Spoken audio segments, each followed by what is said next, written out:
So today we have a Charlotte Pryce, and she's an artist, a filmmaker, mainly working with the films and optical device already since 1986. 86. And maybe I should do this, but no, I'm keeping it. And then she was born in London and now is based in Los Angeles. So welcome. Thank you, Li Chong. Pleasure to be here with you. Thank you. So let's start. I think I usually like to start a first question like, how does everything start? Like, how did you start making films? Yeah. Yes, well, that happened a long time ago, almost accidentally, actually, when I was at the Slade as an undergraduate studying fine art. There were not, you just had sort of studio space at the time at that school. And so you could really follow your own passion, wherever it was leading you from day to day. Was very free. And I had been interested in photography, and I'd been interested in film a little bit. And I think that I had actually seen some films that were shown by Al Rees. He had come just one afternoon and shown some films in the library, and I had been very impressed by what he had shown, which was All My Life by Bruce Bailey and Pleasures of the Afternoon by Maya Deren. I had never seen these films. And also Return to Reason by Man Ray. And that one made me think, oh, maybe I could do that, because I understood about, direct impression on a paper, but not on film.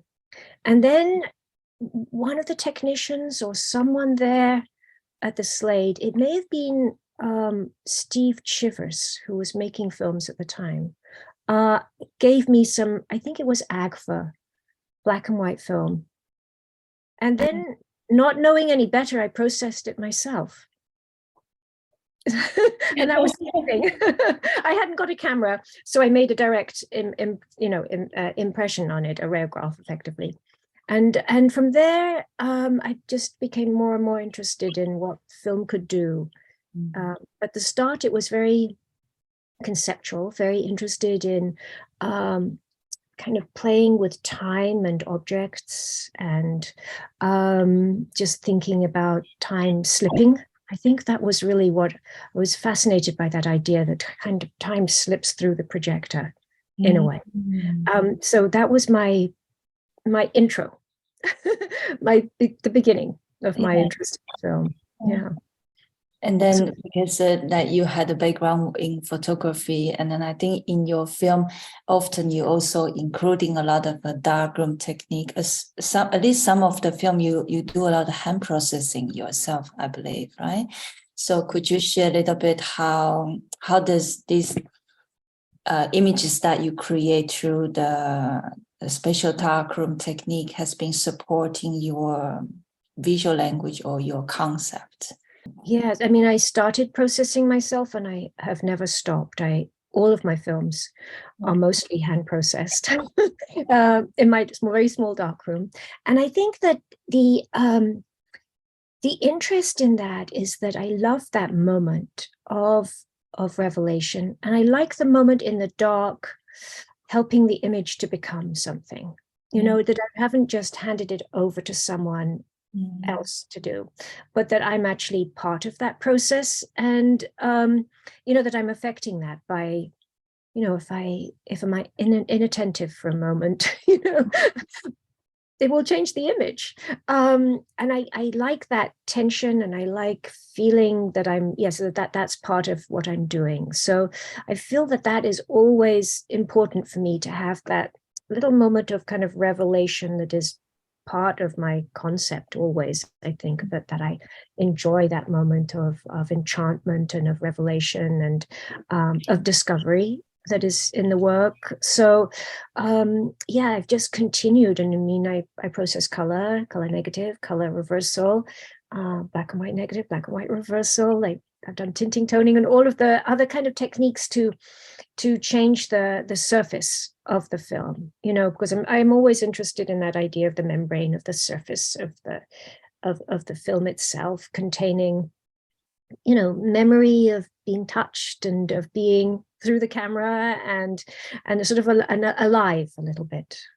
So, yeah, so that's, I think, what pulls me back all the time to the darkroom. Yeah, because you mentioned like you always fascinated by something appearing in this darkness, and it actually reminds me. I think maybe that's how I get to know your work. I think probably the first time I've seen your work was a study in natural magic, and maybe about the same time I also see the prima materia. Could you share a little bit? Maybe we can start with a study in natural magic. Can you share a little bit the process, how that film has been developed? Yes, well, sometimes it's a little bit of a mystery to myself how they come about, but with that one, I was interested in trying to find structures to different kinds of structures to approach the natural world, that of telling of the natural world in some ways, or not just recording, but experiencing on film the natural world. And so I was drawn more and more to that idea of almost like a spell, that one form reveals another form, that together, as you put all of these images together, they become something else, which is sort of like a spell. And so I was fascinated always by the alchemists and the idea of the kind of the alchemist scroll. There's a Ripley scroll, and I think I was, when you compose on film, I always think of it as being vertical rather than horizontal, like one thing after another. And that Ripley scroll is from the 1600s, is sort of this long unfurling paper, somewhere between a spell and it's in a kind of an alchemical tract of some kind. And so I was influenced by that thought and that kind of structure. And then the images themselves were of just very, very humble plants, little things that were in my garden. And so it was really grass and nasturtium and moss and dandelion, just really kind of like the things that I would forage in my garden that are so that we pass by every day, that have a magic to them. And that's how that film really came about. And then as I made prima materia, I was, that refers to the alchemists, kind of like their essential particle. Before there was a theory of atoms, this idea that there was an essential particle that would give life to everything. And so I was still interested in that thought, but very much that particle was a particle of light, which is what you experience when you're a filmmaker. You're always dealing with particles of light, and just fascinated that that light is both wave and particle, and then how because that's so essential for film and so essential for thinking about life, and then how would I show that feeling of something that could be both particle and wave, and then how a kind of a becoming, because those particles then kind of give life to other things. How does that, how could I tell of that in some ways, with the same kind of excitement that I found in Lucretius's writing on De Rerum Natura, where he's writing about particles of light, and it was just that was inspiring, I think, for that film. And so then it was a question of just finding things, and mostly natural things that had those forms that are kind of essential to the natural world, but yes, but essential to us too. So sort of helixes and cells and spirals and and then particles, and how they move from one form to another form. So that, yes, it took a long time to make, because I kept finding things and then thinking, maybe not. How do they fit together? And so that was that one. So it also sounds like there's a lot of testing and trying and searching, and slowly you collecting and then also selecting in a way. Yeah. Yes, I mean, it was for the 16 millimeters, it was a lot of collecting. I always feel a bit guilty that I have a lot of little pieces of film that I haven't used. um, and yes, so there was a lot, particularly in the 16 millimeter silent films, a lot of that, a lot of collecting, and you know, I might film something, then refilm it on the optical printer, and then hand process it again. So there's many generations that are sometimes within each of those images. As I think, oh, maybe I should have actually added a little color to that, or maybe maybe I should actually process that negative rather than reversal, and just sort of finding within the image what more it can give. Yeah. It's optical printing is something you use a lot in your film. Yes, always. And there's a particular reason. I think it's that I never think the images that I have in mind are not necessarily immediately in the world. And I think that refers to really kind of a guiding interest of mine, which is the idea of the reverie, which is a daydream, of like locating that feeling where you're looking at something, but at the same time, you're kind of fashioning it into your own stories, into your own world, so that optical printing just allows me to have that little bit of additional I don't know, reframing. Sometimes it's just a little change in time. Sometimes it's changing color, but it just allows for that slight alteration. I often don't use like the very intense kind of optical printing of matting, but I will do small adjustments. I like it that it allows me just those extra, just a little bit of twist to the image or the images that I have. Yeah. I was also thinking, maybe not all of them, but some of your films sometimes I have a feeling of like it's very observational and very detailed, very almost like close up. We look into something. And of course, like a earlier film is a little bit different than the later film. And I was wondering, from your own perspective, how will you describe a bit your way of making, or the type of film you are making, and what kind of thing are you particularly interested of researching and exploring in your film? I think that has been changing a little bit, but that idea of reverie and observational reverie, which is where you kind of start by looking at something and then you just allow yourself to imagine on from there a little bit, as in a very alert kind of daydreaming. That was really important. And then thinking about how I look through the lens is also an important component, and how we imagine or how we relate to the natural world.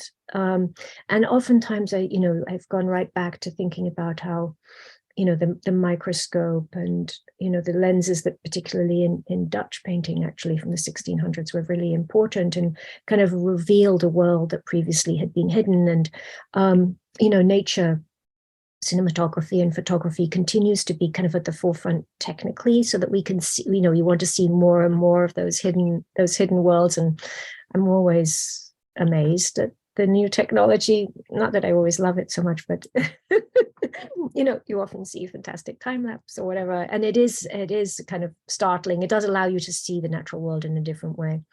So that those aspects are really important to making work. And then I think I'm also inspired by writers of the natural world, and particularly the kind of the outsider writers. I've often referenced Opal Whiteley, who as a young girl wrote these extraordinary diaries. They kind of, they're very much in praise of enchantment, of the enchanted natural world, but not ignoring the kind of slightly perhaps darker entanglements of the human within that natural world. So that was inspiring, and I think always Rachel Carson's Silent Springs, just incredible. Her writing is always really incredible, and Under the Sea Wind. So those writers are important, and yeah, so those are some of the influences that I think remain constant across, even though my work has changed recently a little bit, that those are consistently important to me. Yeah. And then you mentioned quite a lot this, and you are very drawn to this natural world. Is there a reason, or is that refer to the way of your life, or? No, it's a little hard. I mean, I think I feel like, I had some magical years before I was 9, I feel like, and then I had to really buckle down at school because I was not really paying attention until then. There was a great kind of pleasure of kind of just playing outside, I think, and it was mostly, in gardens and natural world, and I think that's where my love came from. That, always playing with things kind of outside, and then I just feel calmer when I'm in the natural world. It's really important to me. I have a garden here. I realized, having lived in cities and in an apartment blocks like 5 floors up, that I really needed to be in the natural world. That was really essential to me. And then there was another aspect to this which I think encouraged me towards this as well, and that was that, when I was at the Slade and my undergraduate, and sometimes those are very informative years, it was really a time of kind of rethinking, particularly the woman's body in photography and in film. And there were some very lively debates about how we look at things, particularly ourselves as women at that time. Obviously that discussion keeps going as we reconsider how we have looked at many things. But at that point, that was it. But at the same time, there was it was a little bit of a trap, because you felt like whatever you did was possibly going to be open to misinterpretation or reinterpretation, or that you're not really in control. You're not really in control. And so I think I moved away from thinking about depicting people, but I was still very much interested in how we look and how we see things, and how to really create my own, or invest in my own way of seeing, and so the natural world is a safe world in that regard, and that it was outside of that kind of political discussion, which I understand and feel was very important, but was also constricting. Yeah. So I also remember now, like some of the film, like some of the shots are super, super close up, and then sometimes almost like the perspective is shifting, and it's almost like a distorted, and then it enter another place. Is that also referred to, like you want to create different way of looking or enter another place? Yes, I think that moment, it's exactly that kind of moment as you shift between one way of seeing things into another, which is also that moment where you kind of, which I love in film, where you suddenly feel yourself looking at something and then you're in it, you're actually totally enwrapped in the experience, because I love the cinematic experience. It's sort of like that moment of being aware that you're dreaming. And yes, and I think that moment is really fascinating to me, like perceptually, what is going on there. Perceptually, like how is it that we can kind of shift to being within an aesthetic experience, or within a world that is not, is suddenly changed. Mm-hmm. That moment is always important, and I kind of reference that feeling specifically in this beguiling membrane, which I made with the little water striders, that idea of looking at the natural world. And then in that case, I felt that I wanted to play with the idea of a supremacy of the observer being upended, that in fact, these little water striders are kind of waiting on, likewise, observing back in some ways. And so, yeah, I'm very interested in that moment of almost flipping who is looking at who, perhaps, most recently. Yeah. Oh, interesting. Maybe because maybe I want to ask you, there were a few films I was really drawn by the ending. So in which film? For example, I think what I remember. Okay. For example, I was really touched by the ending of Prima Materia, and then also the ending of And So It Came Out. And then I was wondering, when you make a film, do you have a certain kind of feeling how you want to end the film, depending the film? Yes, depending on the film. I did know that with Prima Materia that I needed to, suddenly having been so close up in this very microscopic world, that I needed to give a sense of enormity, suddenly, of the enormousness of things and the minuteness at the same time. So that was important to me, that you would suddenly feel a little shift in scale, at that moment. And so I sort of knew I was heading towards that. I didn't know how I would do it, but then I found a way. But yes, so that I knew, I did know. And I mean, that much I knew of what it was, not the specifics of the image. And then so it came about, the newest film, which is really about, I was thinking of dormancy, so again, thinking very much of a kind of a natural process in which things, fall asleep, or in this case, consequential dormancy, which is a result in which things retreat into a state of dormancy. And I was, finding a parallel in the COVID world at that moment. And so I was looking at fairy tales in which dormancy happens a lot. I mean, Sleeping Beauty is a famous one, of course, but there are others too, where people kind of like fall into these strange sleeps, which are very much more, either like a bear hibernating, or in the natural world with plants. Plants can really hibernate, they kind of fall into this dormancy. And we forget that maybe civilizations can do that as well, because they are organisms. So I'd been thinking about that, and really thinking the moment of dormancy that we're most familiar with is the idea of autumn, when leaves are falling. And so I felt that with that particular film, that I would need to end in that kind of place of a falling of a leaf, falling of leaves, and maybe a slightly unreal world. Yes. So I noticed this film, and then also what I noticed, the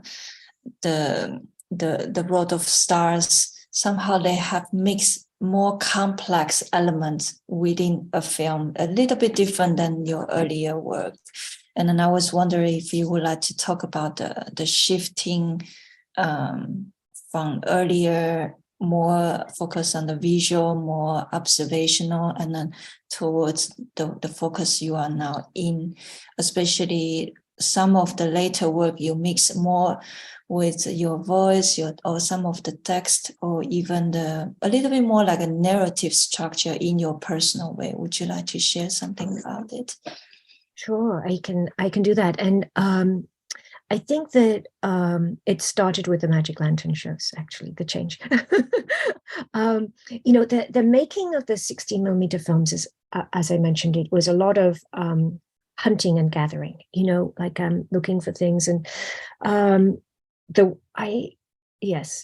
it was a very prolonged process, and to be able to stay in that space visually, and it's quite hard, to stay in that suspended space when the rest of the world is happening to work and things like that. So I realized that I was getting to a point where I needed to shift a little bit. I was wanting to shift a little bit in my in how I was working, and then quite accidentally, in some ways, I saw in the window of the Echo Park Film Centre that they had this beautiful magic lantern. And I have had for a long time a huge interest in early cinematic devices. That was just, from camera obscuras, just like thinking about how do we look through lenses and what did early moving illusions look like. That has always interested me.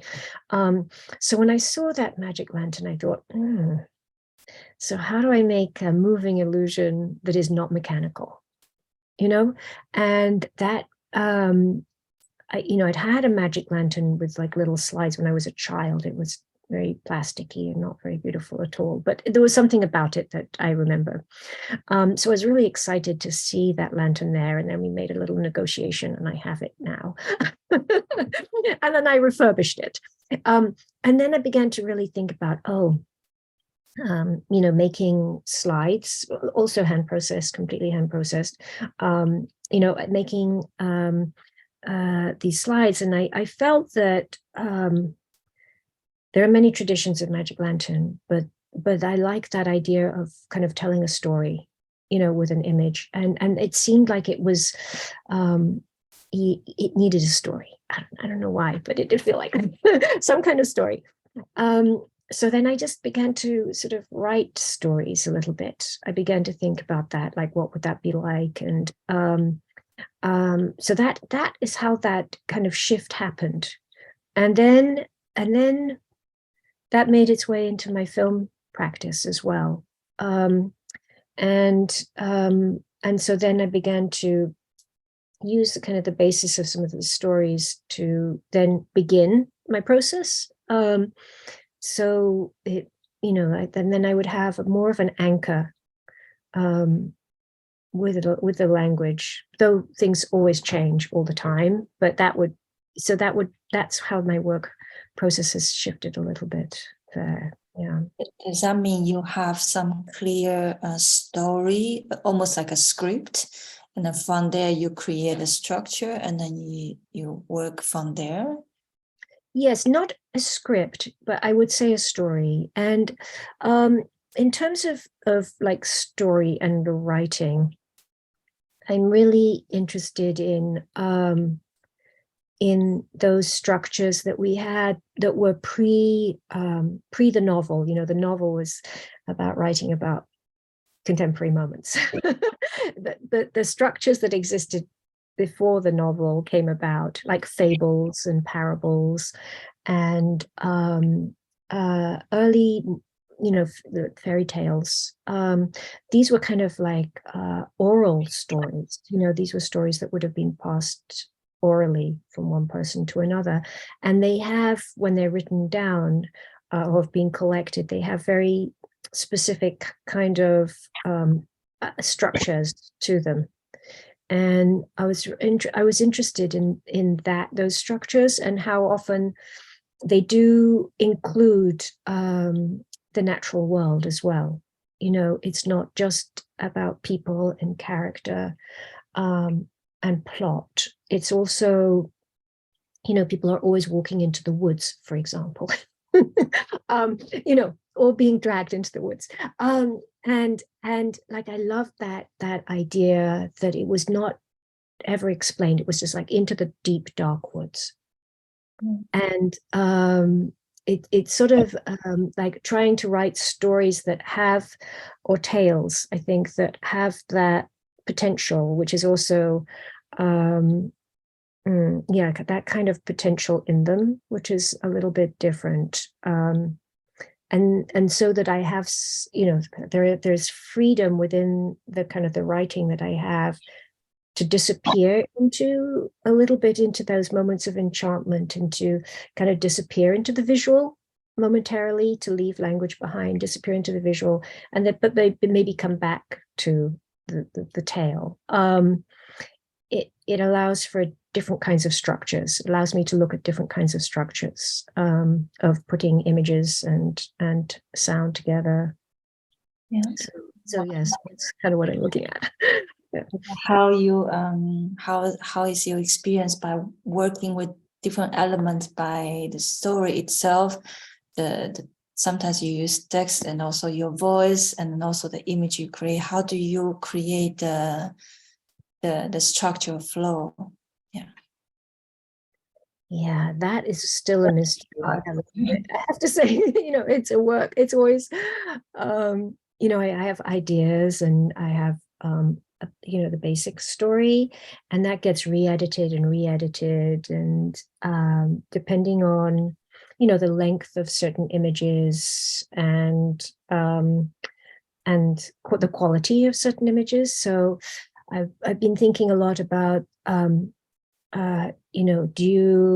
you repeat what you see with language or not? And that can be a play in itself of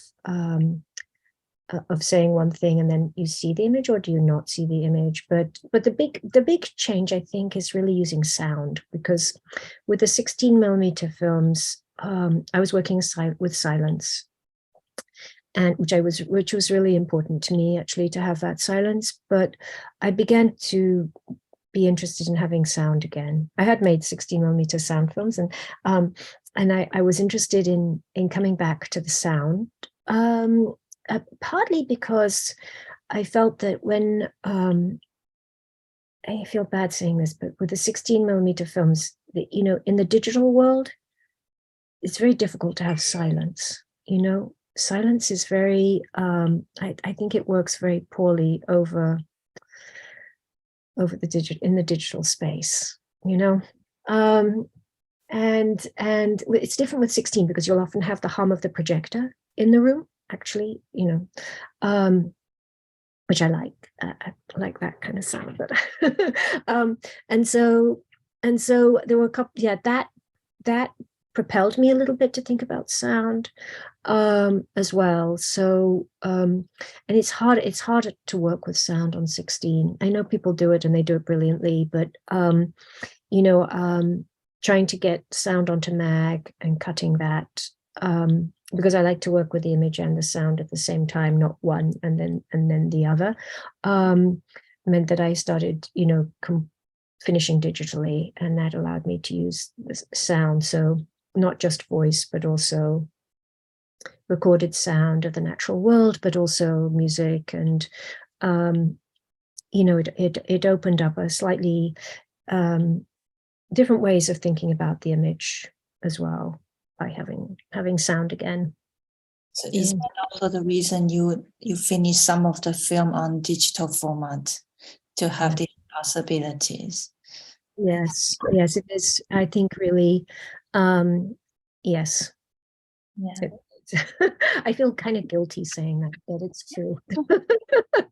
I don't know why I feel guilty, because I do love the 16mm image. I love the film image as it is projected. There are things that you really can't get digitally, and one of those things is darkness. And so I realize that more and more, that you lose darkness with a digital image, and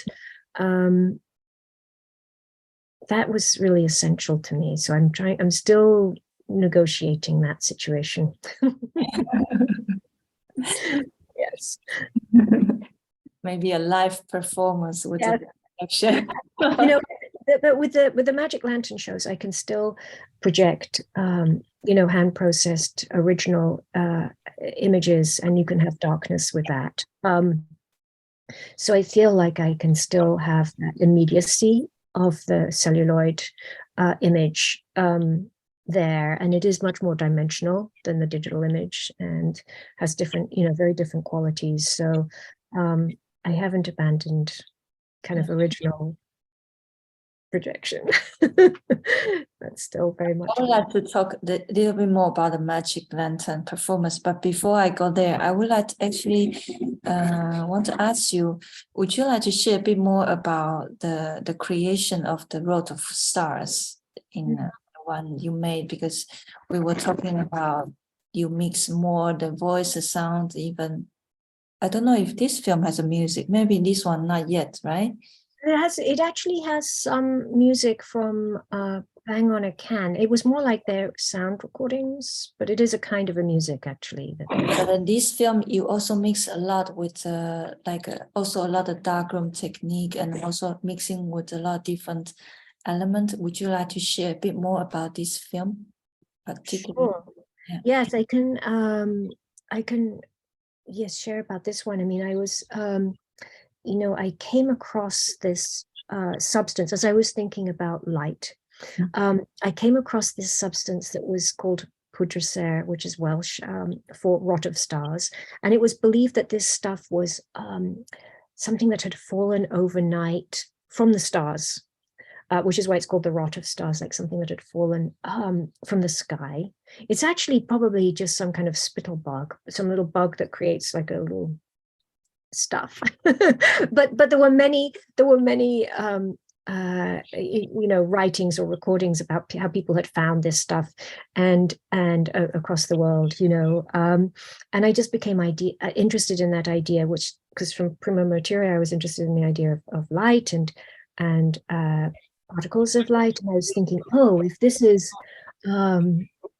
like has fallen from a star, like it's old light, because the stars often are no more, though they twinkle still. So I got really interested in that idea of, oh, what is this stuff, and it felt like I needed to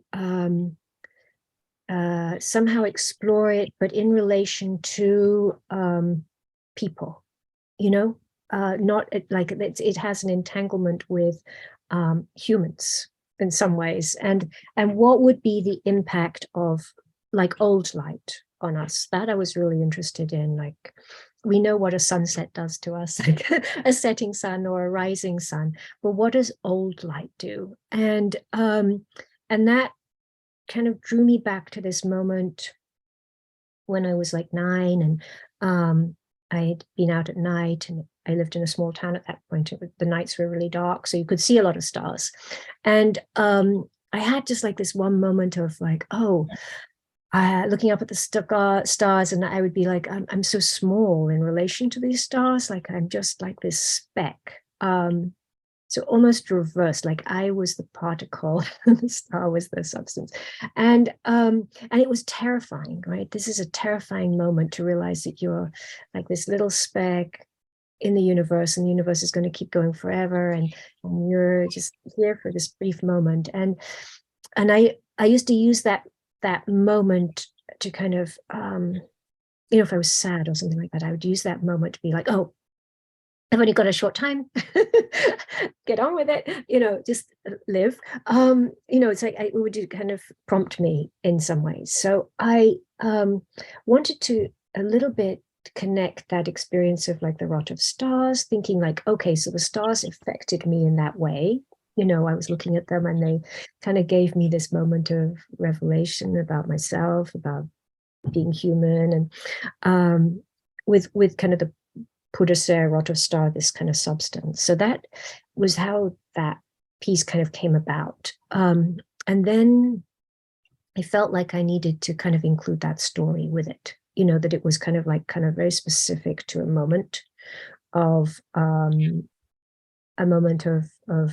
revelation. And then I just began thinking, like, how would I tell that story? And I had got these beautiful little wooden tops that were like planets. They were so beautiful.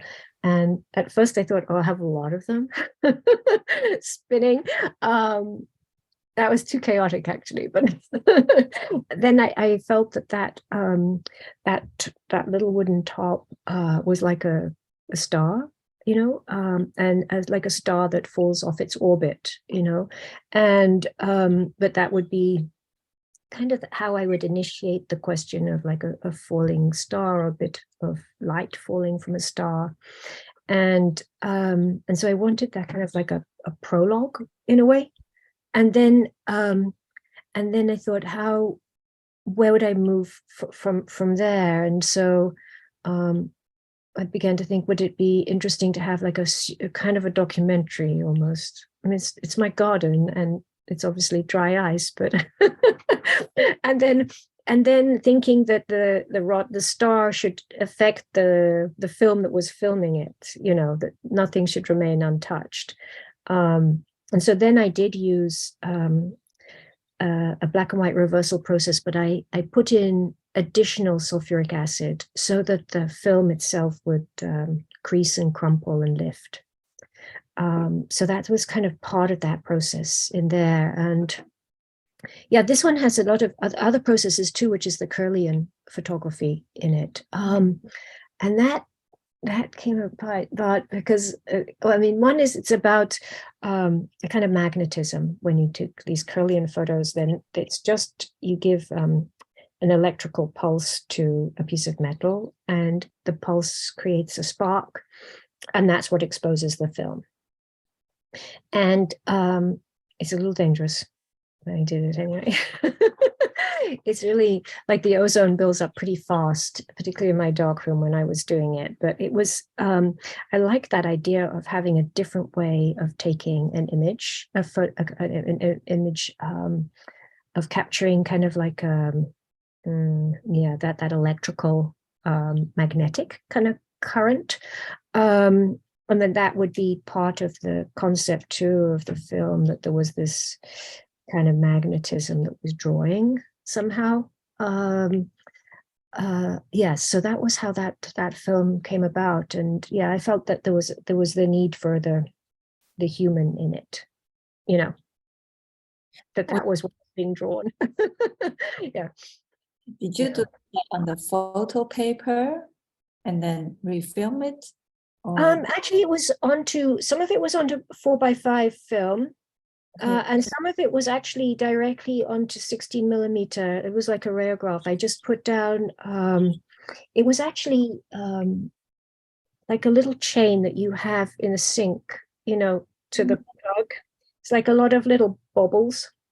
And I just put it down because I was experimenting to see what would make a kind of, would be like a particle that had like a little pulse to it.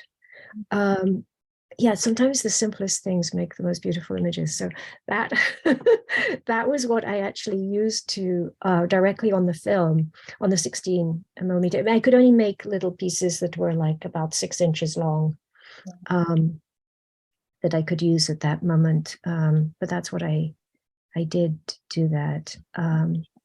Yeah, because I remember there was one shot, I think it was this kind of almost like those electric images, and then the sound was also really synchronizing. And then this film, the sound, could you share a little bit about the idea of the sound? Yeah, I mean, I think the sound,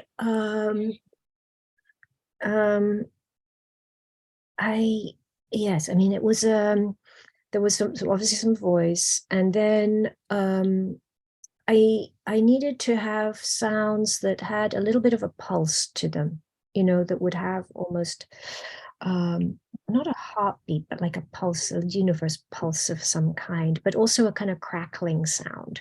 I was trying to think about that, but at a certain point, almost a musicality to it too. So that was kind of how I began to think about that. And I was using sound from Bang on a Can, but I did a lot of slowing down and, just extracting like very small little particles from the soundtrack. And then some things which I recorded myself. I mean, I did record the tops, and the birds in the garden, that was recorded. And then at a certain point, I was using I imagined the stuff to have like almost the quality of hair. So I had a jar full of hair, and I do actually record the sound. There is sync sound in a strange way as I'm recording the sound of the hair, which gives off, it can give off like the electrical pulse. Sometimes if it's very dry, it can give off, a little bit of an electrical, carries electricity. I was kind of interested in that crackly sound. So yeah, that was how I kind of began to imagine that the sounds there. You create all the sound for yourself for this film? Yes, I did. I had somebody do a final mix. I mean, a final just mastering, really. But I did the sound for myself. Yes. Yes.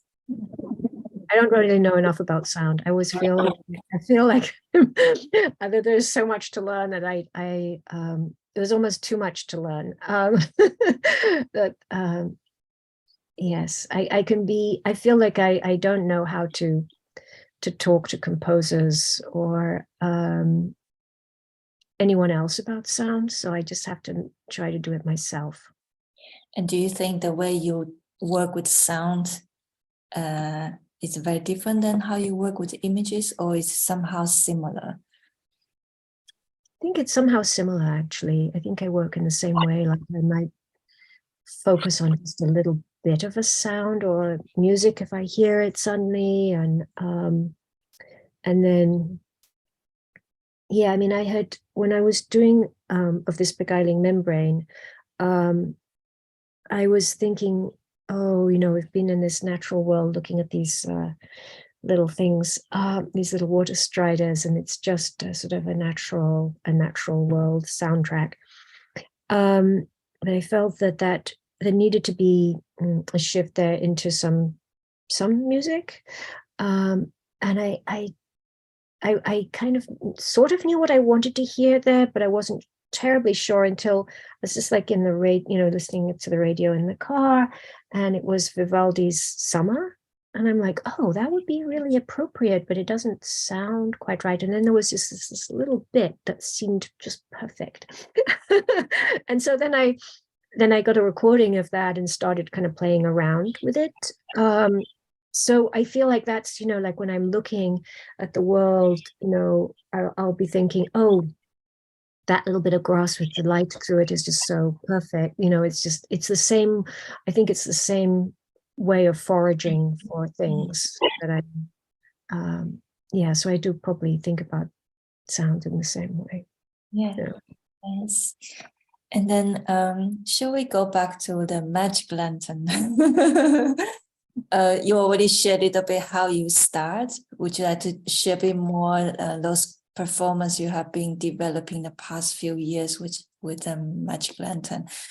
Maybe a little bit how you started, and then how did you create this way of your unique personal performance with this device? Yeah.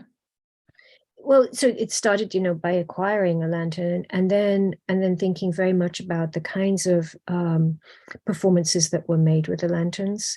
And since it was so popular for like 400 years, there was a lot of history. And people had used it in so many different ways, in so many different contexts, but I did begin to think, conceptually again, a little bit about what kind of a performance or a show would I want to make with this. And, I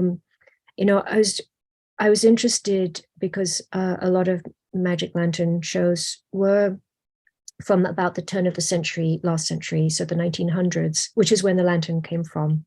That particular lantern was from that period. There was a huge push, I think, throughout Europe for people to engage in education outside of universities. So there was a big push to become more informed as a citizen, to be educated as a citizen, with the Industrial Revolution, etc. And people had a little bit more time for that. And so there were lots of lectures that were held kind of outside of a mainstream academic world. So for people, working people could become more knowledgeable about the world. And also, of course, there was photography was very popular in the early 1900s. So people were collecting, they were looking and collecting images of the natural world, perhaps, as I said, in this sort of not a straightforward academic way, but then they were being presented with these perhaps personal archives of knowledge, citizen knowledge, citizen naturalists. And so I was thinking, okay, that's my starting point. The idea of the natural history lecture. And then for the first Magic Lantern show, which is called W.H. Hudson's Remarkable Argentine Ornithology, started because I'd been thinking about that, and I found a book, a small book called Birds of La Plata, and right at the introduction it said, and I didn't know anything about W.H. Hudson at the time, it said that this was an extract from his book on Argentine ornithology, and that it had been written by W.H. Hudson 18 years after he had left Argentina and lived in England. And there was something very Borgesian about this. So I love Borges' writing. I love his short fictions. I think there's something incredible about them. Their structures are amazing, they're very looping and kind of extraordinary. And there was something very interesting about me being able to imagine W.H. Hudson's memory from a long time ago, from another place. So that sort of, which is sort of what you engage with when you're looking at these images. You have to imagine as well as look, and that began that story really. And it's so then I sort of placed myself within the context of or the narrator within the context of going to a show of these images, and then the kind of the potential difficulties of projecting. One, that they would be extraordinary and colorful. The Magic Lantern shows prior to cinema, when cinema came on the scene, and films, moving pictures, they were gray and they were dull compared to Magic Lantern slides, which had been so colorful and so bright. And but I imagined that, and then I imagined the real problems that you have as a lanternist, which is light and heat, and which was genuine with my lanterns too, because they have 500-watt bulbs, super hot. The entire lantern heats up. It's like metal. It's like a furnace. There are fans, as you know, that have to keep it cool. And things would shatter. I mean, there were disasters with Magic Lantern shows because exactly of the light, because in order to have a sufficient throw of an image, you had to have sufficient light, and the lenses, obviously.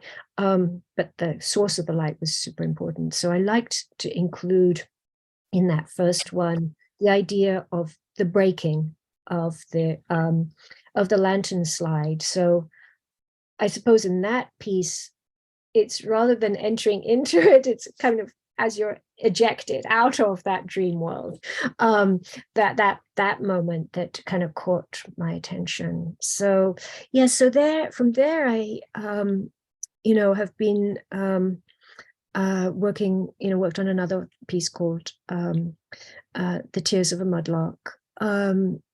And most recently I'm working on one which is called After the Deluge, which is after a flood. And so I always try to, there's reference to the kind of the mechanism of the Magic Lantern show within the lantern shows. I like that, still that conceptual framework a little bit, but then making use of all the kind of the tricks that the lanternists had, which included tanks with liquid, where you'd actually see sort of something live. So there would be moments of actual performance with pre-recorded images, which would be the photographic images or the painted images. So you can have a kind of tension of the moment with a Magic Lantern slide in a way that you can with 16mm, because you never know if the projector is going to break or hair is going to appear which happened recently, and dance across the screen. So that keeps that kind of tension alive, I think, for me in those lantern shows. Yeah. Wow, nice. And then you have made a lot of films. Is there any film that for you is very important that you would like to share a little bit more about it?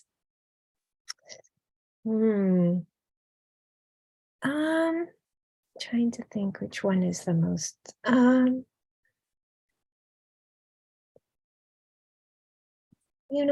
at different times, different films have been important to me. And it's usually the film that I'm about to work on that's important, or I'm now working on. But I think the insect films, 5 Illuminations in Miniature, concerning flight, 5 Illuminations in Miniature, were important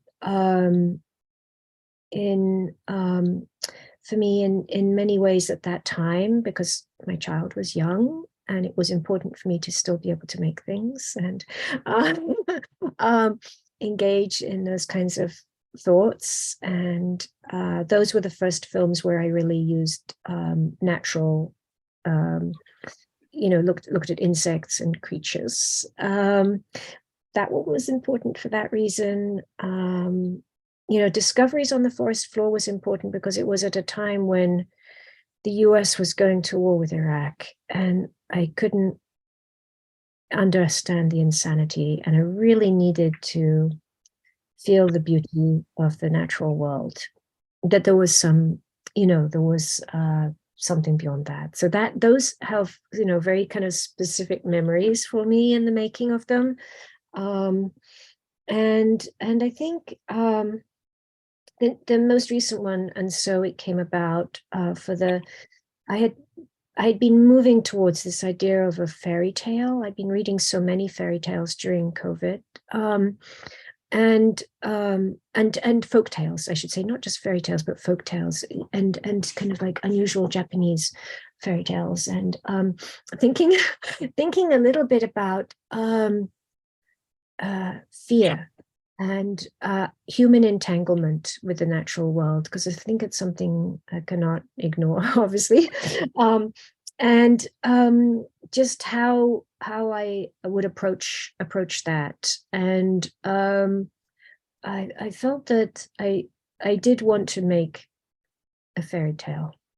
It finally happened, and perhaps, I think I'd always been drawn to that idea, perhaps through Alice in Wonderland, because I did make 2 films about Alice in Wonderland. Also, like kind of returning to that moment, which is a book which stays as an important influence, I think. And so I just felt like that. It perhaps because it held on to the idea of COVID for me and made it into something more magical rather than something completely terrifying, though it had an element of terror to it. And I acknowledging, I think that little bit of terror has become important to me. So. Because I think it's really nice you mentioned this. And then also I was wondering, you were mentioning that you like to make a film that is like a fairy tale, and I was wondering, in your own personal definition, what it is, what kind of feeling is that? Yeah, I think it's a feeling of it's sort of a feeling of childhood, though a lot of fairy tales are really not just for children, and I think that they offer not an explanation, but often a warning, and that was intriguing to me. When I think of the 3 films that I have with text on my speaking, I think of Pudaser, or The Rot of Stars, being one in which there is this suggestion of beckoning, at the end, that person is being beckoned, the narrator is being beckoned into another space with of this beguiling membrane. I wanted it to be kind of an entrapment, that there was an entrapment of the narrator. But in this one, I think that I wanted there to be an uncertainty, actually. And in the fairy tales, there are often uncertainties, you know, and that that there was an action, but there was, you know, it was not all good, it was not all bad. There was not something that was very certain about the outcome of the narrator's activities in within the work. That they were not all good, you know, they were not all good, and no one is all bad, but there are these just complicated entanglements. So that had intrigued me, and I think I was interested also in working a little bit with the idea of these kind of almost symbols or reoccurring elements in a fairy tale, like the idea of gold, you know, so there's kind of golden hair, that there are berries, you know, and that these berries, you shouldn't really eat them, you know, they're beautiful, but you shouldn't really, the desire, you know, there's desire there, that there is a slightly metaphorical use of the animals, the little bird as kind of a soul. I mean, that's known, but there's uncertainty there. And then I was really intrigued by the idea of, you know, often in a fairy tale, you go into a house, and this is like a stage in which something is going to happen. And I got really interested in that idea of the kind of the theatrical element within the story, a kind of a play within it in some ways. So that kind of enfolding of one story within another story, but then that there was a kind of acknowledgement that these are specific elements that I could play with. So perhaps that was, I think that was anchoring during COVID, that there was something that I could rely on, some ancient system, not just alchemy, but of storytelling, that I could begin to respond to in some ways. Yeah. Oh, so beautiful. That's where I landed. It's hard to explain exactly what goes on, but It's beautiful sharing. Thank you. And then I was I think you pretty much touched a lot of the things that I would like to ask. I was wondering if there's anything you would like to share that I didn't ask. I don't know. Thank you for asking all of the questions. I feel like I talked for too long already. I love all the sharing. Although I really think the last question was really beautiful ending, but I have one last question. Maybe it's not necessarily the best ending, but I was just curious, like how is your working space? Like you have your own dark room, or like how can you describe a little bit how your work flows? Yes, I mean, I have a dark room that's like 3 feet by 3 feet. It was like a toy, really, and there's a little bit of space and a sink. So I work at home, and it's getting a little crowded. And so yes, I think that much of what I do, I mean, there's an outside, there's a garden, so I film things outside a lot too. But I feel like that's really important. Like I look at these residencies and I think, oh, and then I think, no, I have everything I want to do here. I couldn't pull everything. I'm not organized enough to just set aside like 2 weeks to just do one thing. My work is very progressive, so it's integrated into my life in a way. That's out of habit.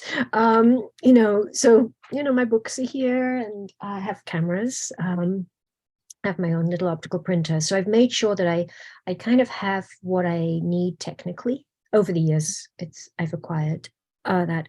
With the magic lantern shows, it's a little tricky. I do have to have a space to work. I've worked outside, and then it gets wet because it gets cold and dew, and it just gets a little nerve-wracking with the electricity. And so I do need actually a space to put, to really practice. So I'll set up briefly in my sitting room, and then at a certain point, I just need more space because our house is really small. And so I will have, and Janie Geyser has this wonderful automata in Los Angeles. So there's a space there I can work later this summer when I've got to a critical kind of moment when I'm ready. So yeah, my process is very domestic, I think. And it's very, I really don't apply for grants because I feel like that's intrusive to my process, to feel like you have to get someone's stamp of approval for what you're doing. It feels very wrong. So I don't do that. So I have to, I self-fund. So they are, progressive. I make them progressively over months. And yeah, so that's my space. So it's, yeah. At this point, I don't know if I could, if there was a studio in the garden, I could work in that, but I don't think I could kind of separate now at this point my everyday life from making things. Because your work is quite related to your daily life as well, no? So this is perfect. Yeah, I like to be able to just have a thought here or there, or pick up a lantern slide and refilm it in that moment of inspiration. So, or plant in the garden, yeah. Thank you.